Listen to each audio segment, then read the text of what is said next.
Olá pessoal, hoje a nossa videoaula de correção vai ser sobre os exercícios solicitados sobre ácidos nucleicos. O primeiro exercício que eu vou corrigir com vocês é o exercício de aprendizagem número 12, lá da página 44. Esse é um exercício da Faculdade Getúlio Vargas, de São Paulo, e ele diz o seguinte: considerando-se o total de bases nitrogenadas do DNA de uma espécie qualquer igual a 100, se nela existirem 15% de timina, calcule a porcentagem das demais bases nitrogenadas. Então, vamos lá. Ele já te deu a informação de que o número total de bases nitrogenadas dessa molécula é igual a 100. Então, 100 vai corresponder a 100%, ok? E ele te falou que existe 15% de timina. Lembrando das nossas aulas teóricas, né? Sendo a fita de DNA uma dupla fita, a quantidade de timinas é exatamente igual à quantidade de adeninas, né? Então, se eu tenho 15% de timina, eu também vou ter 15% de adenina.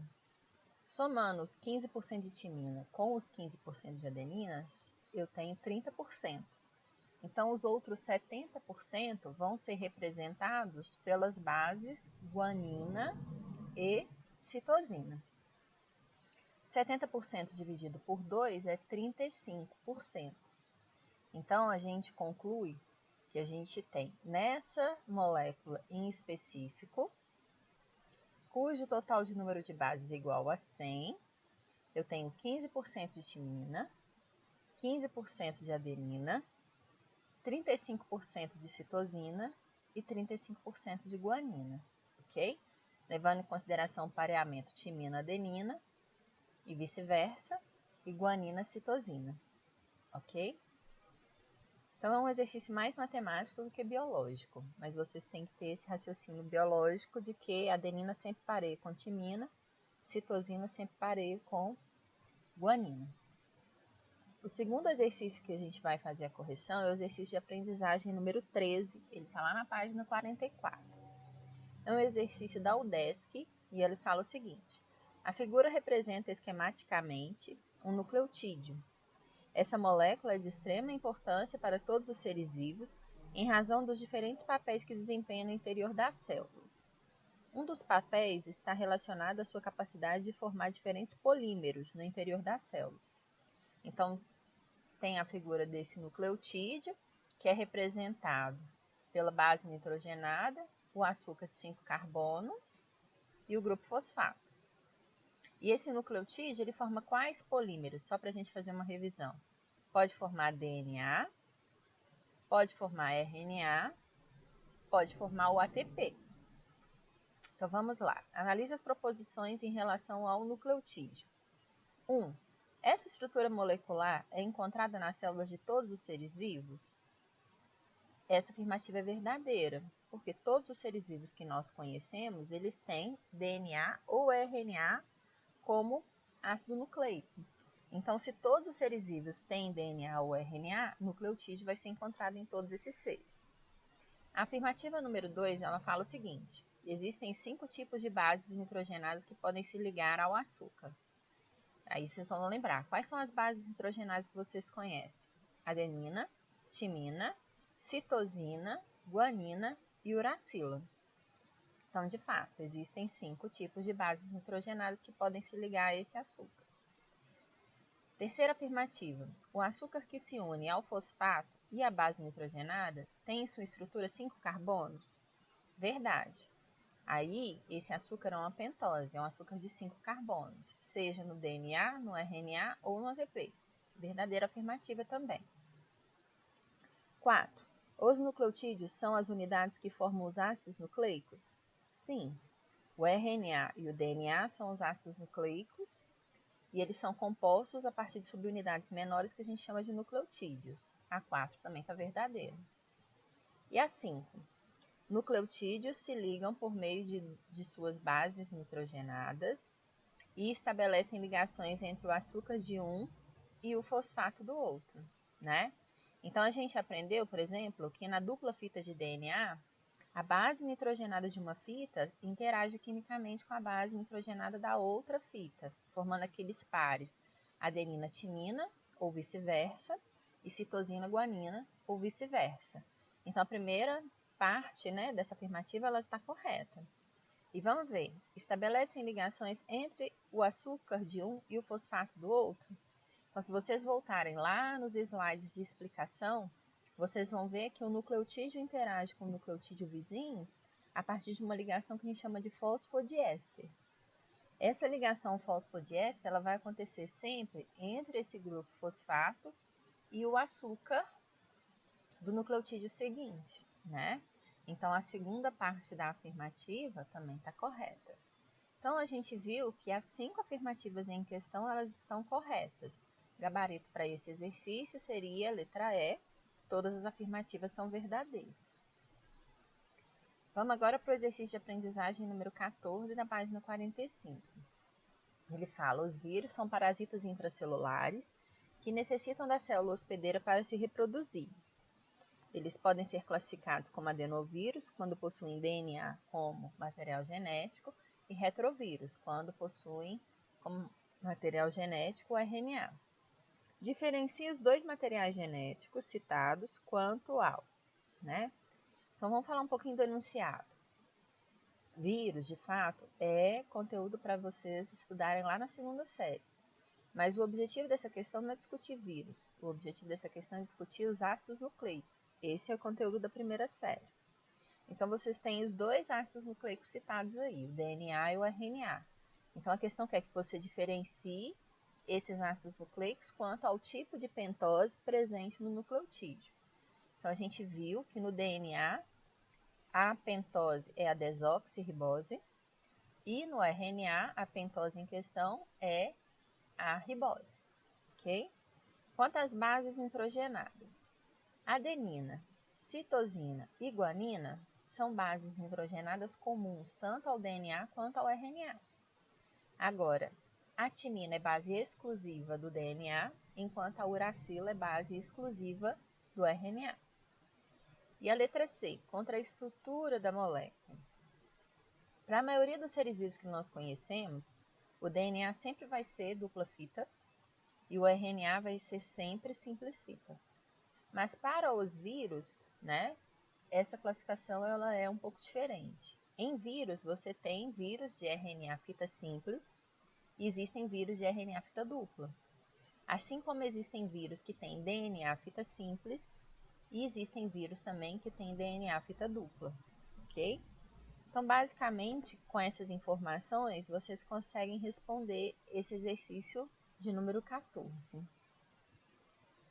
O exercício proposto 16, da página 51, é mais um exercício matemático também. Então, é uma questão da UFMG e ele fala o seguinte. Se o total de bases nitrogenadas de uma sequência de DNA de fita dupla é igual a 240, e se nela existem 30% de adenina, o número de moléculas de guanina será igual a... Então, agora o meu 100% são 240 nucleotídeos, ou bases, né? Então, se eu tenho 30% de adenina, eu também tenho 30% de timina. Então, 30 mais 30 somam 60%. Então, os outros 40% vão ser citosina e guanina.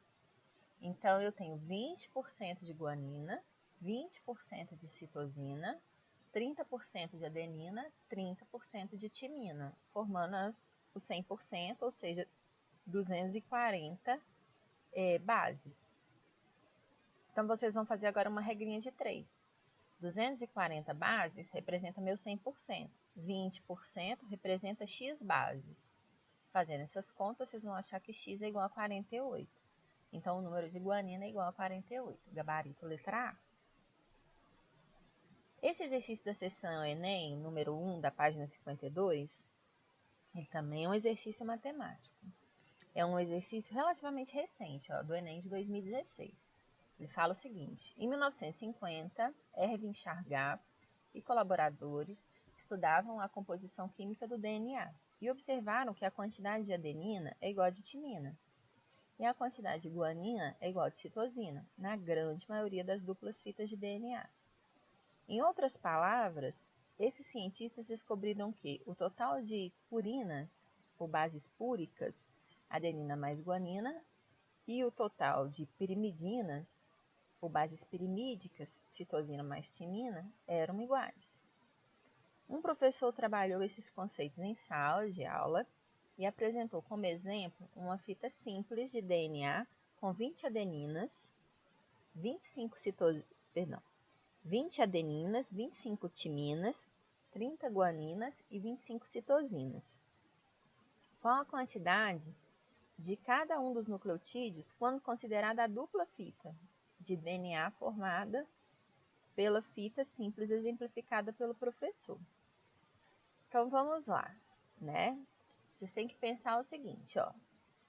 Na fita simples, eu teria 20 adeninas, 25 timinas, 30 guaninas e 25 citosinas. Na fita complementar a ela, né, vocês vão pensar o seguinte, né? Para parear com essas 20 adeninas, eu teria essas 20 timinas. Para parear com essas 25 timinas, eu tinha que ter 25 adeninas. Para parear com essas 30 guaninas, eu tinha que ter 30 citosinas. Para parear com essas 25 citosinas, eu tinha que ter 25 guaninas. Então, o total de adenina é 20 mais 25, somando 45. O total de timina é 25 mais 20, formando também 45. O total de guanina é 30 mais 25, formando 55. E o total de citosina é 25 mais 30, formando 55. A gente vê que é verdadeiro, né? O número de adeninas é igual ao de timinas, o número de guaninas é igual ao de citosinas. Se você somar isso mais isso, que são as púricas, adenina mais guanina, você vai achar 100.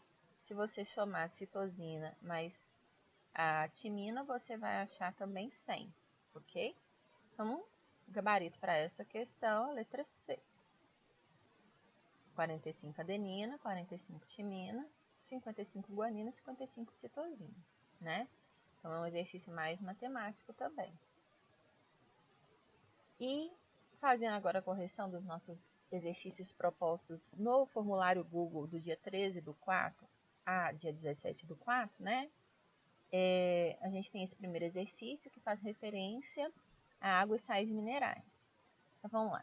Perda excessiva de água pelo organismo pode levar à morte. Isso já foi observado tanto em pessoas com uma disenteria grave, quanto em outras que estavam correndo numa maratona. Para se controlar o risco de morte nessas situações, é recomendável beber uma solução que, além de água, contenha cloreto de sódio e glicose ou sacarose. Uma solução desse tipo é o soro caseiro, que pode ser preparado com uma colher de sopa de açúcar e uma colher de café de sal de cozinha, em 1 litro de água filtrada ou fervida. Então, ele está te colocando que numa situação em que eu tenho desidratação grave, seja independente de qual seja a origem dessa desidratação, eu preciso fazer a reposição usando uma solução eletrolítica, uma solução que tem, além de água, açúcar e sal, em proporções distintas, ok? Então, vamos lá. A. Quais as funções da água e do sal contidos no soro caseiro? Então, o papel da água é garantir a reposição da água que foi perdida nesse processo de desidratação. E o papel do sal é garantir a reposição de eletrólitos, que seriam íons perdidos juntamente com essa água, né? A glicose, ela vai ser uma fonte de energia também, tá? Letra B. Por que a quantidade de açúcar presente no soro caseiro é bem maior do que a de sal? Fisiologicamente, né, o nosso organismo ele precisa de uma maior quantidade de glicose ou sacarose, né, uma fonte de energia, se comparada à quantidade exigida de sódio e de cloreto. Então, isso justifica que a quantidade de açúcar, seja ele qual for, seja maior no soro caseiro, se comparada à quantidade de íons, sais, que eu vou somar essa mesma água, né? Então, como a demanda por glicose é maior, eu preciso de mais açúcar disponível nesse soro, se comparado à quantidade de sódio e cloreto que eu vou colocar, né, quando eu adiciono sal de cozinha a essa solução eletrolítica, tá? O segundo exercício proposto nesse formulário é um exercício que fala: um problema do estilo de vida nas grandes cidades é que as pessoas cada vez menos tomam banho de sol. Dentre fatores que podem decorrer desse problema está o aumento da predisposição à osteoporose, que é a descalcificação dos ossos, ou o raquitismo em criança, né? Então, essa perda de cálcio no adulto a gente chama de osteoporose. E essa mesma perda de cálcio em crianças a gente chama de raquitismo, né? Então, vamos lá, letra A. Qual a vitamina cujo precursor é ativado por luz solar, envolvida nesses processos? Então, a vitamina em questão é a vitamina D, né? Qual é a função dessa vitamina na prevenção das doenças mencionadas anteriormente? Vocês têm que lembrar que a vitamina D, ela é um micronutriente, mas ela é uma vitamina lipossolúvel que é indispensável à manutenção da nossa resistência tanto de ossos quanto de dentes. E ela também participa da manutenção dos músculos e dos nossos nervos, né? Além de controlar nosso metabolismo mineral. Então, sem essa vitamina, eu não consigo metabolizar nem absorver adequadamente o cálcio e o fósforo no meu intestino. Se eu não tenho vitamina D, não absorvo cálcio e fósforo normalmente, então a resistência dos meus ossos, a resistência dos meus dentes, o funcionamento da minha musculatura e dos meus nervos, ele vai ser deficitário, ok? Então, essa relação que a gente vai fazer diretamente entre vitamina D e os problemas de descalcificação citados aí no enunciado. O próximo exercício, ele fala sobre um costume, né? Então, vamos lá. Os médicos costumam prescrever às pessoas hipertensas uma dieta com baixo teor de sódio. Entretanto, esse elemento a que os médicos se referem não é o sódio metálico, um metal muito reativo que, em contato com a água, libera grande quantidade de energia. Na verdade, essa recomendação refere-se aos íons sódio, Na+, que são ingeridos quando consumidos, principalmente alimentos que contêm sal de cozinha. Da mesma maneira, quando os médicos prescrevem ferro às pessoas anêmicas, não quer dizer que elas devam comer pregos ou outro objeto feito de ferro. O que se indica é a ingestão dos íons de ferro 2 presentes, por exemplo, no sulfato ferroso. A partir das informações do texto, julgue os itens seguintes, né? Então, vamos lá. A hipertensão, na forma citada no texto, deve-se à elevação das concentrações plasmáticas de sódio, que leva ao aumento do volume plasmático em virtude de movimentos osmóticos. Isso é verdade, né? Então, o íon sódio, como vocês podem perceber, ele é um íon carregado positivamente, ou seja, ele é um cátion. E quando eu tenho uma ingestão alta desse sódio, eu vou ter absorção desse sódio a nível intestinal. E aí, o que vai acontecer? A presença desse sódio acaba atraindo a entrada também de água para a corrente sanguínea desse indivíduo. Então, eu tenho absorção de sódio do intestino para a corrente sanguínea. Concomitante a isso, eu tenho absorção ou a retenção de água dentro da corrente sanguínea. Então, o aumento do volume de sangue na minha corrente sanguínea vai aumentar a minha pressão arterial. Então, se eu diminuo a ingestão de sódio, eu diminuo essa retenção de líquido e a tendência é eu ter a diminuição da pressão arterial. Então, a afirmativa correta. A letra B, ela já fala o seguinte: a prescrição de ferro a pessoas anêmicas visa otimizar o transporte de gases respiratórios pela hemácia, pois na ausência de ferro, esse transporte é realizado por proteínas plasmáticas. A letra B, ela está parcialmente correta. Por que parcialmente correta? Porque, de fato, a prescrição de ferro a uma pessoa que está anêmica, ela objetiva melhorar o transporte de gases respiratórios pela hemácia. Por quê? Porque o ferro eu absorvo para produzir a hemoglobina, que é a proteína que está dentro da hemácia para transportar gás oxigênio e gás carbônico. Agora, se eu não tenho esse ferro, eu não consigo gerar essa hemoglobina em quantidades normais, meu número de hemácias também vai ser menor. Mas eu não tenho nenhuma proteína que vai desempenhar o papel dessa hemácia, tá? Então, a única proteína no nosso organismo cuja função é transportar gases respiratórios é a hemoglobina. E essa hemoglobina está diretamente relacionada ou está armazenada, melhor dizendo, né, dentro da hemácia, tá? Ninguém executa o papel da hemoglobina e, consequentemente, da hemácia em casos de carência. Por isso, a importância de manter níveis normais, né, não só de absorção, mas também de ingestão de ferro, cotidianamente. E o último exercício desse formulário, ele fala sobre as enzimas. Ele fala o seguinte: as enzimas são biopolímeros que, apesar de apresentarem grande diversidade de tipos, atuam somente sobre substratos específicos e participam sempre do mesmo tipo de reação.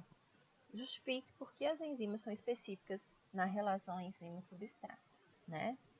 Então, vocês tinham que discutir aqui essa especificidade enzimática, né? Vocês vão lembrar o seguinte: toda enzima é uma proteína. Se ela é uma proteína, ela é constituída de aminoácidos, ela tem um determinado tamanho, ou seja, uma determinada quantidade de aminoácidos, e esses aminoácidos têm que estar ligados uns aos outros de uma forma bem específica. Essa, então, constituição dessa proteína, ela vai atribuir a essa proteína uma determinada forma ou conformação espacial. Então, a relação entre a enzima e o seu substrato, ela segue aquele modelo que a gente chama de chave-fechadura. Eu tenho um determinado formato no sítio ativo, né, dessa enzima, que encaixa perfeitamente em um determinado substrato. Por isso, essa especificidade enzima-substrato e por isso, né, essa relação também, né, que a gente vê específica da enzima para catalisar sempre o mesmo tipo de reação, né? Toda enzima encaixa num único substrato ou num conjunto muito restrito de substrato e vai sempre catalisar a ocorrência daquela reação em específico, tá? Então, pessoal, eu espero que eu tenha conseguido auxiliá-los com relação à resolução desses exercícios relacionados aos ácidos nucleicos, né, que foram solicitados na terceira semana de paralisação. Dúvidas vocês podem continuar me enviando, que eu vou continuar respondendo via videoaula de correção, tá? Então, continuem se cuidando, pessoal. Até a próxima.